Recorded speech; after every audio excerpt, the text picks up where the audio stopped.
Olá, boa noite. Boa noite para você.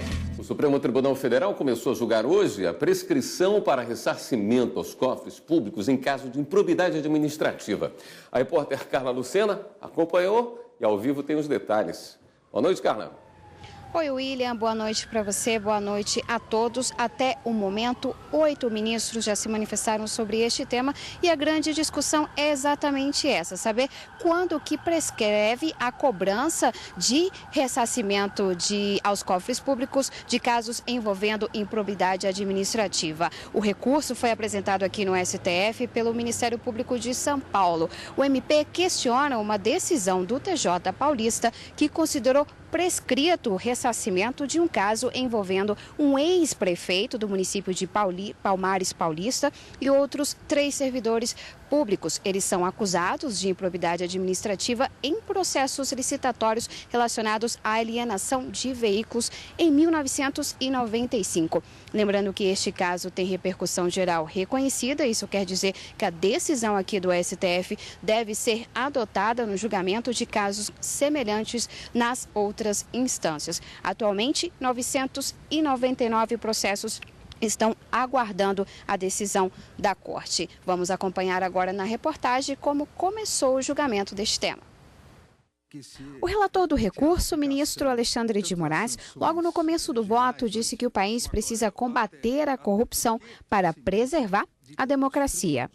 O combate à corrupção é importantíssimo para a manutenção do Estado democrático de direito. Não é de hoje que já se coloca que a corrupção corrói os pilares do Estado de Direito, contamina a necessária legitimidade dos detentores de cargos públicos. No recurso em análise, o relator considerou que a prescrição nos casos de improbidade administrativa devem respeitar a Lei de Improbidade de 1992. Segundo a norma, depois de conhecido o fato, o prazo para devolver valores ilícitos é de 5 anos, tempo que foi esgotado no caso do ex-prefeito de Palmares Paulista e dos outros servidores públicos. Não há aqui prejuízo no combate à corrupção, não há prejuízo no combate à improbidade, e quanto mais grave a improbidade, que também corresponda a crime,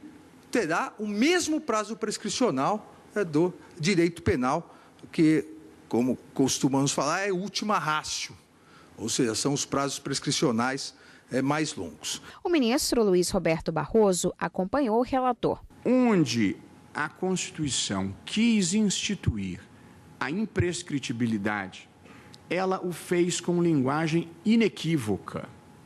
E o ministro Alexandre de Moraes destacou esses pontos: crime de racismo, ação de grupos armados e a propriedade das terras indígenas. Já o ministro Edson Fachin divergiu. Para ele, quando há prejuízos causados ao Estado, o tempo para o ressarcimento não pode prescrever. O problema de dizer-se que é necessário estabelecer um lapso temporal dentro do qual deve fluir um prazo para esta forma de prescrição, uma vez que estamos na seara patrimonial, há que se também entender que o que ocorre aí é, por outro lado, pelo menos uma imputação de ofensa ao patrimônio público. E a consultora jurídica da TV Justiça, Gisele Reis, está aqui para trazer outros detalhes da sessão para a gente. Boa noite, Gisele. Boa noite. Oi, Gisele, boa noite, tudo bem? Como é que está o placar até agora? Bom, nós já tivemos 8 ministros que votaram na sessão plenária de hoje à tarde e 6 ministros se manifestaram pelo prazo prescricional de acordo com o que consta na lei e 2 ministros divergiram dessa posição. O ministro Edson Fachin foi o primeiro a abrir a divergência em relação à imprescritibilidade e ele foi acompanhado pela ministra Rosa Weber. A grande discussão que se tem a partir daí é que aqueles que acreditam que tem que ter um prazo prescricional entendem que deve se primar pela segurança jurídica, ou seja, o Estado, quando se fala em prescrição, é preciso estabelecer um período, é procurar saber se o Estado, para se ver ressarcido, ele tem que agir dentro de um determinado intervalo de tempo. Alguns ministros estão dizendo que sim, é preciso observar um prazo de 5 anos. Outros ministros, como a divergência do ministro Edson Fachin e da ministra Rosa Weber, entendem que não. Em se tratando de dano ao erário público, não há que se falar em prazo prescricional, ou seja, o Estado estaria autorizado a agir a qualquer tempo, toda vez que fosse levado em casos de lesado, em caso de improbidades administrativas. Gisele, e o Supremo já julgou outras ações, né, envolvendo em prazos para a administração pública. Qual foi o entendimento? Nós já tivemos, sim, Érica, aqui no Supremo Tribunal Federal, um julgamento de um recurso extraordinário, que também tratou de prazo prescricional no que diz respeito a ressarcimento ao erário. Mas o Supremo, quando decidiu, foi no que diz respeito a atos ilícitos civis, e que são diferentes dos atos de improbidade administrativa.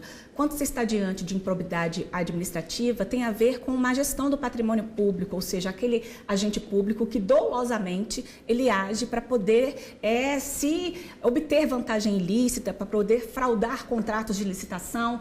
Então, existe essa lei de improbidade administrativa que estabelece sanções.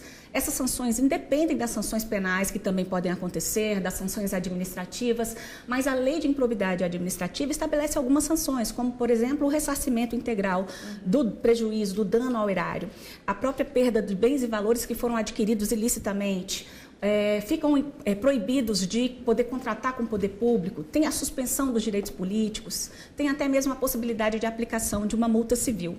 Então, existe na própria legislação a previsão de algumas penalidades. O que se discute no Supremo? Qual é o prazo para aplicar essas penalidades? Uma vez constatado o fato, existe um prazo para o poder público aplicar essas penalidades? Duas correntes. Vamos ver na próxima quarta-feira, quando será retomado o julgamento, a conclusão desse caso. Quarta-feira, então, esse caso retoma o plenário. Exatamente.